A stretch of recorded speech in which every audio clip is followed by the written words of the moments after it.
Friends, we have a very special program this evening.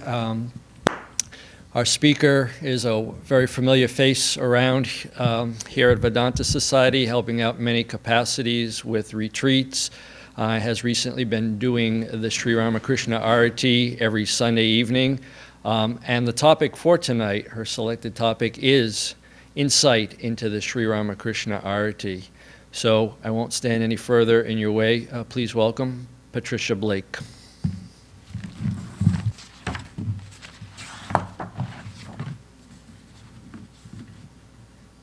Hello, everyone. Happy spring.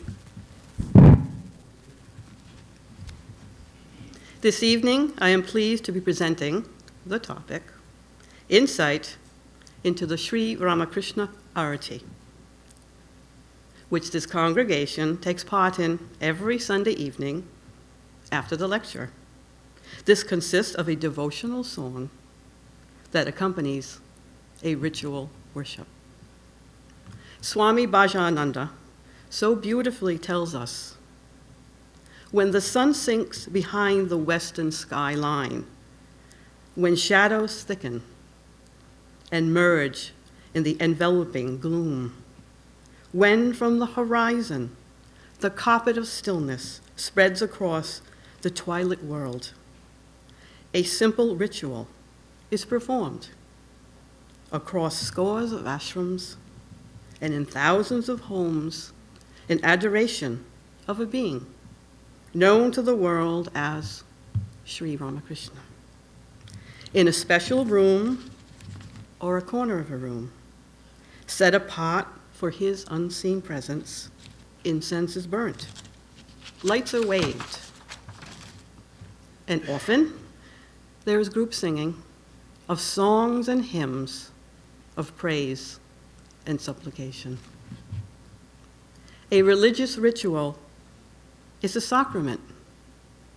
Behind it, there is a sacralizing agent whose power sustains it for centuries. Through the ritual, past events are recreated in the minds of the devotees, and they encounter divine phenomena afresh.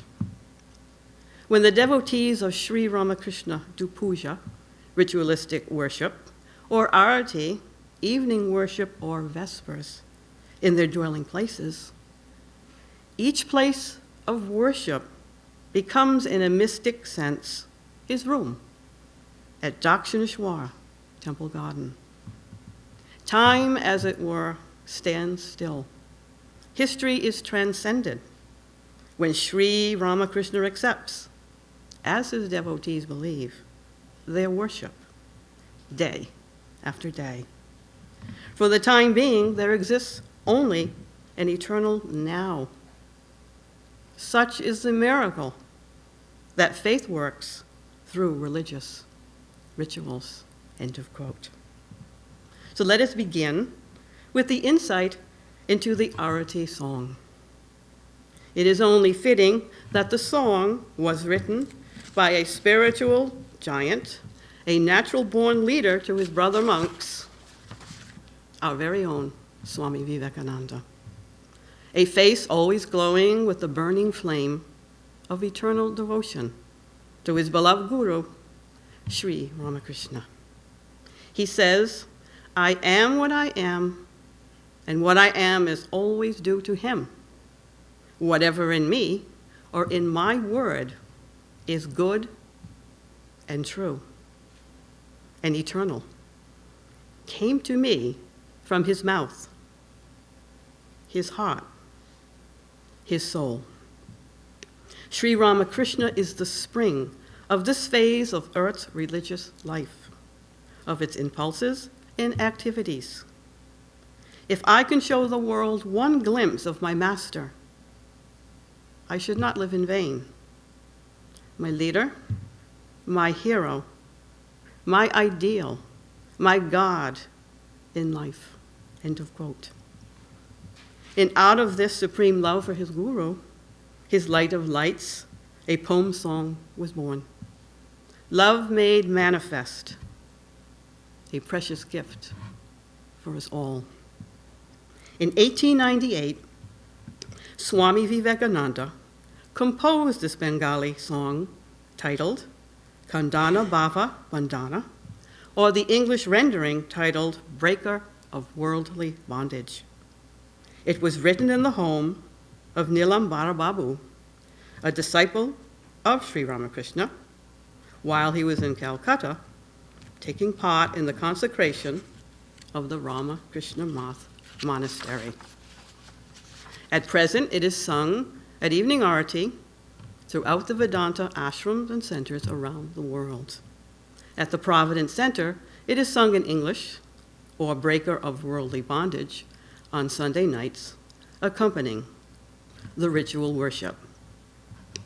On special puja days, such as the Durga Puja, or the birthday pujas of Sri Ramakrishna, Holy Mother, Swami Vivekananda, then the Aarati song is the Khandana Bhava Bandhana version. Swami Vivekananda tells us in an untitled poem to Sri Ramakrishna, he who was praised by the Brahmanas, those knowers of the Vedas, who made the sky reverberate with the sacred sounds of the sacrifice and causes the darkness of delusion to vanish through well-formed rituals and the knowledge known as Vedanta. He whose greatness was sung in the sweet chants, Samaveda, etc., with voices thundering like clouds, to that Sri Ramakrishna I offer my eternal worship. A fairly literal English translation to this beautiful song to Sri Ramakrishna, obtained from the Vedanta Center of Greater Washington, D.C., is as follows. We adore you, O breaker of the bondage of the world, worshipped by all humankind. You are stainless, yet have taken a human form. You are beyond all attributes, yet are the embodiment of all virtues. O purifier of all defects, O gem of the world, O embodiment of pure consciousness, your stainless eyes, sanctified by the cleansing eye wash of knowledge. Remove our ignorance at mere glance. You are verily a sea of light and divine moods, ever filled with the waves of inebriating love. Your holy feet, attained through devotion, are the raft that carries us across the ocean of the world. You are the Lord of the universe, the manifest incarnation of the age, and our guide along the path of yoga.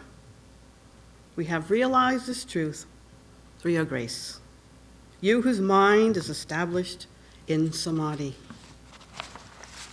O destroyer of the mass of suffering, O embodiment of compassion, O tremendous performer of deeds, you have sacrificed your life to redeem the world and cut the bonds of the Kali Yuga. You have conquered lust and greed and have spurned the enticements of sense pleasure. O Lord of renouncers, O best among men, grant us love for your blessed feet. You are beyond fear and free from doubt. Your mind is unwavering in resolve. You have renounced all pride of birth and caste, and without any motive are a refuge for all your devotees. O gift of love and embodiment of same-sightedness, their suffering vanishes, who look upon your holy feet as their greatest treasure. For them, this transitory world seems like the puddle that fills the hoofprint of the cow in clay. Salutations to you, O Lord. Salutations to you. You are beyond the mind and speech, and are also the ground of mind and speech. Light of all lights, you shine forth in the cave of the heart. Destroy the darkness of ignorance there, O Lord. Destroy the darkness of ignorance. To the accompaniment of the Ringdanga with its rhythmic tones, your devotees are singing this Aarati, to you. Jaya Jaya, Hara Hara, Shiva Shiva. We adore you, O breaker of the bondage of the world, worshipped by all of mankind. You are stainless, yet have taken a human form. You are beyond all attributes, yet are the embodiment of all virtues. Victory to that great Guru. Right from the beginning of the song, Swami Vivekananda announces his love for his Guru in the first line. We adore you. I love this word, adore, to love dearly, reflecting Swami Vivekananda's sweet and intimate relationship with Sri Ramakrishna. And by using the word we, he is including us in his passionate plea to Sri Ramakrishna to break our worldly bondage. One heart, one voice. He is inviting the devotees to participate in the worship and connects us to his Guru Bhakti, leading us to take refuge in Sri Ramakrishna, the breaker of world's bondage. Swami Vivekananda makes it known that Sri Ramakrishna is stainless, yet he still takes a human form for us. And out of this deep compassion, sacrificed his entire life for us to remove our suffering. And at a mere glance, with our heart open, he removes our ignorance, our separateness to the already existing light within. Swami Vivekananda asks Sri Ramakrishna to grant us love for his blessed feet, banishing our suffering. Our devotion to his holy feet is the raft that carries us safely across the ocean of this world into his protecting grace. These words of devotional power carry the highest love and trust that Swami Vivekananda could have for his Guru. And it is this praise and trust in Sri Ramakrishna that opens the door to his grace, anointing our hearts with his eternal love and compassion, dispelling the darkness in our hearts. Swami Vivekananda's song truly reflects the role of the Guru in our lives. It is said in the Guru Gita, the syllable gu is darkness, and the syllable ru is light. The Guru swallows the darkness of ignorance. Gu represents the principle, such as Maya, and the second syllable ru represents the supreme knowledge that destroys the illusion of Maya. Salutations to Sri Guru, by whose reality the world is real, by whose light it is illumined, and by whose joy people are joyous. Salutations to Sri Guru, by whose existence the world exists, who shines through the form of the sun, and by whose love sons and others are dear to us. Guru is the grace-bestowing power of God. End of quote. Let's reflect a moment. Swami Vivekananda didn't just write this song to dedicate only to his Guru, but for us as well. His attempt was to free individuals, to relieve them from sufferings and bondage through Sri Ramakrishna's grace. Swami Vivekananda's whole life was dedicated to this work. The same passion can be found in this prayer song. Hymns are not only words of praise, but words of power, pronounced with the right attitude of mind, says Swami Vivekananda. Now we will move into discussing the ritual worship that this song accompanies. which is known as Aarati. Song and worship, a beautiful alchemy of transformation. The Sanskrit word Aarati literally means before night, Ratri or night, when prefaced with the letter A, indicates dusk. The waving of the light before the deity implies the dispelling of the night of our material desires, and with the light of devotion through which God is revealed, a tangible, loving presence in our hearts. The late composer, John Schlenk, a music composer who was in residence at the Vedanta Society of New York, says, "Many thinking people in modern times dislike ritual because it seems to promote conformity and mechanicalness. But is it possible to eliminate ritual from human life? Rituals are symbols of thoughts expressed through actions. Our whole thinking process is symbolic. Words themselves are symbols. We organize our thoughts and actions by repeating and arranging them. In our daily lives, we follow personal rituals related to bathing, dressing, eating, going to work, etc. These save us time and energy and give shape to our lives. Social rituals help us to interact peacefully and purposefully with others. National rituals promote group cohesion and loyalty. But what about religious rituals? Granting that they are often performed mechanically, without conviction, even without understanding what they signify. Does this mean that they are useless? End of the quote. And Swami Vivekananda, from his Bhakti Yoga, says, throughout the history of the world, we find that man is trying to grasp the abstract through thought forms or symbols. All the external manifestations of religion, the bells, the music, the rituals, the books, the images, come under that head. Anything that appeals to the senses, anything that helps man to form a concrete image of the abstract, is taken hold of and worshipped. So long as man will remain as he is, the vast majority will always want something concrete to hold onto, something around which, as it were, to place their ideas, something which will be the center of all thought forms in their minds.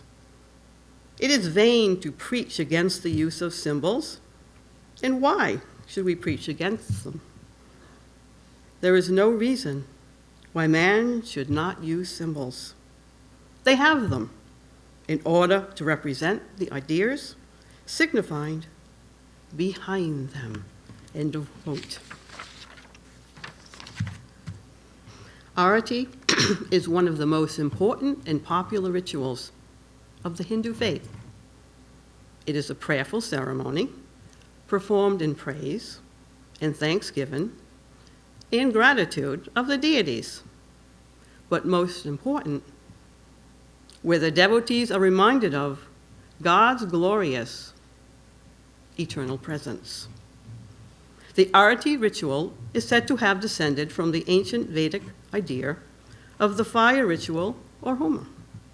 Others say it's from a practice many centuries ago of illuminating a murti, a divine sacred image, set deep inside a dark room of a Hindu temple.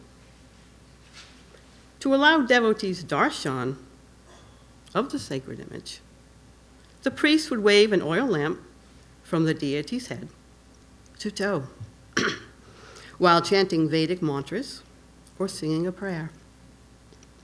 Gradually, the practice developed into Aarati. It is sung with deep sense of reverence, adoration, and meditative awareness. During the Aarati, first and foremost, the devotee offers himself.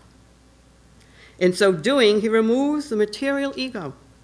He identifies no longer with the material body and mind, but enters Aarati with the attitude of devotional surrender to the deity, or in our case, Sri Ramakrishna. Only when we give up our false concepts of I and mine will our worship truly be completed. And then we will receive the ultimate prasad, the awakening of divine love in our heart. Sri Ramakrishna put it this way: the moment you glance at a portrait of your father and mother who have passed away from the visible world, you suddenly remember being in their presence. It's an experience of complete recall. The sounds, the fragrances, the colors, the tastes, tender words, embraces, teachings, and scoldings. When one engages with an icon of God through the intensity of ceremonial worship, the nature of divine reality is revealed in a similar flash of total presence. And in this flash, which may be calmly intuitive or intensely ecstatic, that permits the worshiper to know that his worship has been successful, or in other terms, has been accepted by God. End of quote. Why in ritual worship is there so much emphasis on light? Think in your own life how the difference a gloomy day affects you in contrast to a sunny day. During a gloomy day, your whole body and mind naturally contract. Without the light of the sun, your energy does not have that get up and go. And on a sun-filled day, the earth vibrates with the light of the sun, dancing in the trees, reflecting off a pond, streaming through your windows, lighting up the room. It makes you feel inspired, alive. Every cell dances. So if just ordinary light has this effect on you, just imagine the light of the self. In ritual worship, light from a lamp is an offering to God to please him. It symbolizes the sacrificial offering of the self within to the deity as a gesture of surrender, detachment, and devotion. The scriptures are filled with the light of divine knowledge. They illuminate the minds of those who study them and assimilate the knowledge contained in them. A quote from the Rig Veda tells us, "The human body is the temple of God. One who kindles the light of awareness within gets true light. The sacred flame of your inner shrine is constantly bright. The experience of unity is the fulfillment of human endeavors. The mysteries of life are revealed." An article from the Vedanta Society of Southern California about the Aarati services states the following: the Vesper service is known as Aarati, or waving of the lights. It is a quiet time, a time for reflection, meditation at the close of the day. During the ritual, 5 items representing the subtle elements that form the universe are offered back to the Lord. So bring your attention to either one of these screens. You will see the candle to the left. That is the first article, worship. Then you'll move to the conch shell with water, the second that will be offered. The cloth will be third. In the tray, the flowers. And then up above, you'll see the fan of yak here, which will be last. Those are the 5 articles that you see here and are worshipped during the worship on Sunday night. So the ritual symbolizes the multiplicity of the world being dissolved into oneness. It's an act of surrender to God, an act of the soul's return to its source.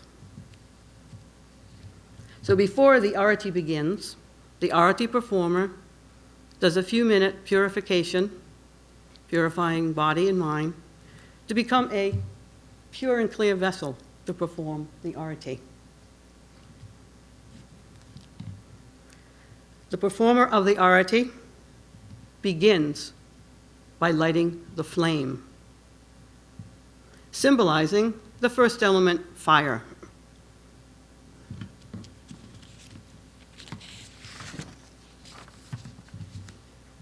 Then, concentrated water is poured over the flame holder. So you will see there's a vessel that comes to a point with a ladle inside. The Aarati worshiper will take the ladle filled with the consecrated water and pour it on the outside of the candle. The pouring of the water is believed to aid the performer of the Aarati's commitment to the act, thereby enhancing the effect. So once the candle is lit and Swami announces Aarati has begun, in the right hand, the Aarati performer will lift the candle, and you'll see the bell there with the bell, raising, standing, begin ringing the bell. Now the bell is a beautiful symbol. The bell represents the sound Om, the mystic sound Om, which eternally vibrates throughout the universe. And in the Aarati worship, you will see that the left hand is constantly ringing the Om, and this hand is constantly changing the articles. Beautiful symbol. So as the Aarati performer stands, begins ringing the bell, then the congregation begins with Swami Vivekananda's song. So together, the two become one in the celebration. And with the right hand, the performer begins to wave the light clockwise before the holy pictures on the altar. Sri Ramakrishna, Holy Mother, Swami Vivekananda, Buddha, and Jesus, offering the fire back to the Lord. When this is completed, the light is put down. The Aarati performer passes his right hand over the light, over his head, symbolizing that the Aarati performer is purified by the light of God, and then takes the blessings of the Lord. This act also represents the desire for illumination. The Aarati performer then pours water over the right hand as an act of purification before the next article is waved before the holy pictures, and each after. So once again, we'll come to that silver basin where the consecrated water is, and you'll see the ladle there. Still holding in his hand the Om, the bell. The Aarati performer will bend down, place his hand in that vessel with some water in his palm, and you see that like a little bowl to the right of that, he will put this water in. and then take the next article.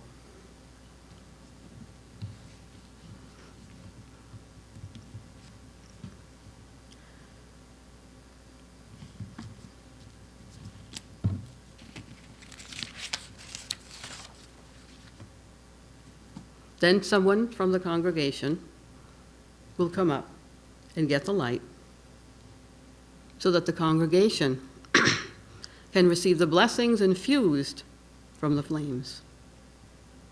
Placing their downturned hands over the flame, and then touch their eyes and head. The blessings from the offered flame have now been passed on to the congregation. Second offering, water in the conch shell. Water is another element comprising the universe. The conch is waved in a circular motion before the holy pitchers, and then the water is poured into the offering bowl. So that round silver tray up to the top. After circling Ramakrishna, water is poured in that bowl, Holy Mother poured in the bowl, etc., poured in the bowl. And once again, the conch shell is put down, hands are washed, and we proceed to the third offering, which is cloth. This symbolizes the element of space. Cloth covers the body as space envelops all of creation. Once again, it is put down, hands are washed, the next article is lifted. And this would be the flower, symbolizing the element earth. Once again, bending, washing the hand, the Om is still moving. Lifting up the fourth offering and last offering, the charmer or fan made of the yak tail. So it is picked up once again with the symbol of the Om, and gracefully waved before the holy pitchers.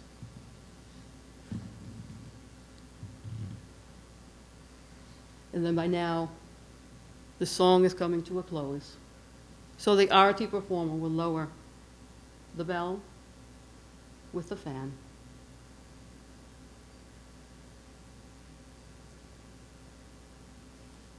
Take darshan from the altar. Return to a seat, the congregation, enjoying with the congregation and singing a hymn to the Divine Mother. So it's a beautiful movement of the hand, this constant Om.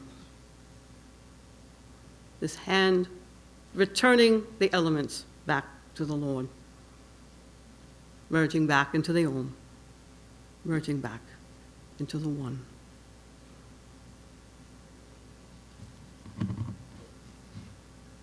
So in closing,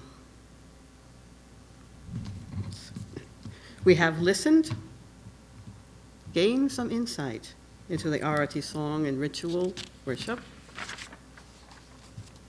I now invite you to relax the body and the mind as day surrenders graciously into evening, allowing our hearts to become tuned to the living words of Swami Vivekananda. And like a swift and all-consuming current, we are taken to the ocean of Guru's grace, the eternal now, a baptism of divine presence. Light my lamp from thy lamp, O Sri Ramakrishna. We have been wandering in darkness all too long. Jai Sri Ramakrishna Thank you.